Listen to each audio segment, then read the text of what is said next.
President Cyril Ramaphosa is expected to arrive in Abuja, Nigeria later today. The president will visit the West African countries that includes Ivory Coast, Ghana and Senegal. SABC News International news editor Sophie Mokoena joins us now to discuss this further. Sophie, thanks so much for your time. What is the purpose of this West African visit? As you are aware that South Africa is trying to ensure that there are strong ties with African countries with the aim of reviving the economy on the continent. The president will visit these West African countries. First stop will be Nigeria, the largest economy on the continent, and from there he's going to Ghana, Ivory Coast, and of course he will wrap up his visit in Senegal, where he is expected to address a peace summit in Senegal. Let's take a listen at what the president had to say before the departure earlier on lunchtime, South African time. We're going to be visiting quite a number of countries, 4 countries, very important countries, 2 francophone, 2 anglophone, and these are countries where we are hoping to cut deals and button down deals and do good diplomatic work at a political level, but also do commercial and economic work to advance our own interests, but also to prosper the integration of our continent at economic level. So we are all very, very enthused and excited to be embarking on this journey. And a number of those presidents called to find out if we are still coming. And we said, yes, we are coming.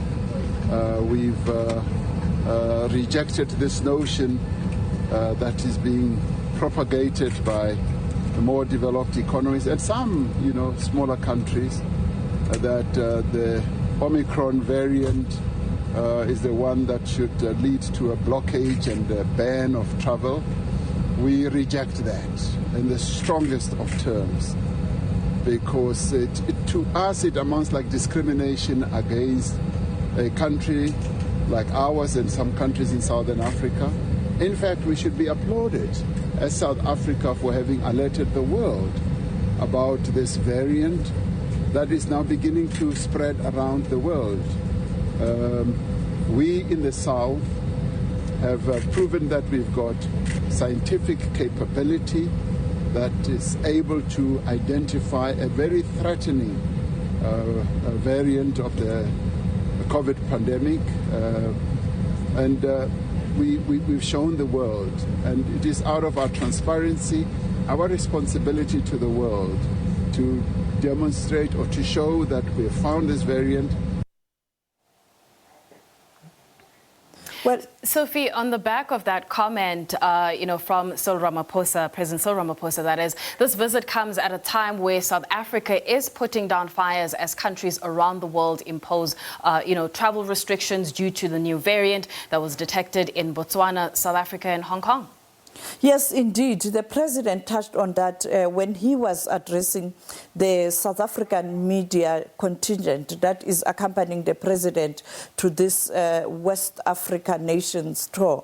And he indicated that it is important for the continent to work together and perhaps not to really look at this challenge as a challenge that is going to divide us, but also a challenge that is going to put a damp on the quest to ensure that there's regional integration and finally the continental integration through the African Continental Free Trade Area, as he is expected to visit Ghana, the headquarters of the African Continental Free Trade Area. Let's take a listen at what the president had to say about this challenge of this variant. And the least we expected is to be punished by various countries about what we have disclosed very transparently. Now that to us is most concerning, and that is why we've come out in total rejection of these bans that have been imposed on Southern Africa. And we are also insisting that these bans must be removed, they must be lifted, because you do not try and contain virus through imposing bans unscientifically and indiscriminately. And in fact, we have advanced as a world to a point where we now know when people travel they should be tested, like I was tested last night, and I'm happy to be tested when I arrive again. We've got the tools, we've got the means to be able to deal with this. And this also goes against the G20 Rome spirit, where the G20 countries agreed that we must open up travel because the tourism industry around the world has really been devastated. And for us, the tourism industry is one of the key industries, and for Southern Africa as well. So this is unfair, this is discriminatory against us, and they're imposing a very unfair punishment. And we reject it, and we call on them to lift it with immediate effect. President Ramaphosa saying that don't punish us, appreciate the fact that the South African scientists have been able to save lives by detecting this variant and sharing information.